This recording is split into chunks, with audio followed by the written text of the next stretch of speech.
Christina always prided herself on the order in which she kept her house. And, of course, her main pride was her lawn. All the neighbors complimented her, and Christina considered it perfect. So she didn't trust anyone else to cut her grass. It was a ritual. Every 3 days she took her lawnmower out of the garage and personally leveled the grass. That was until that one morning when she noticed something yellow on the flat surface of the lawn. Christina thought it perhaps the wind blew a candy wrapper into her lawn, but it turned out to be a small dandelion. The woman plucked the flower from its root. But by the next day, more flowers of the like had sprouted up, literally overnight, in several other places across her lawn. Christina saw this as a challenge from nature. And she wouldn't put up with it. No one and nothing were to spoil her perfect lawn. Every morning since then began with the woman running to the window and staring at the lawn. And every morning there the flowers multiplied.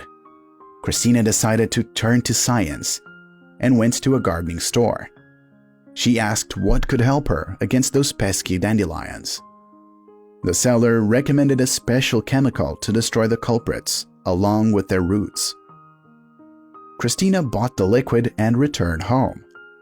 She changed her clothes, put on a protective mask, and went out to the lawn with the canister. The woman managed to pour the required amount under the first flower when a neighbor girl approached her. She asked what Christina was doing. The young girl listened intently and frowned. "That reminds me a lot of my story," she replied, licking the candy on her stick. For some reason, Christina was very interested in the little girl's answer, said with such an assertive tone. Christina set the canister aside, took off her mask, and asked more about the story. "I didn't like going to the dance," the girl reasoned, "because there was a dog that always barked at me and my mother. But one day my grandmother came to the dance with me. I was naughty, and I made up all kinds of excuses, and then I told my grandmother the truth. She laughed and told me it wasn't going to be like that on that day. We went to the store and got sausages, so thick and big. The dog started barking that day too, and Grandma threw him a sausage. The dog ate it and wagged its tail. I gave him a sausage too, and we became friends. And now I really love going to the dance, but only not because it's where we dance, but because I get to meet the dog I've become friends with."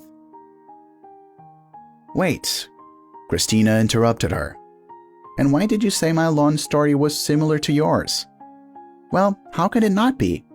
The girl snapped back, hinting at the obviousness a grown woman couldn't understand.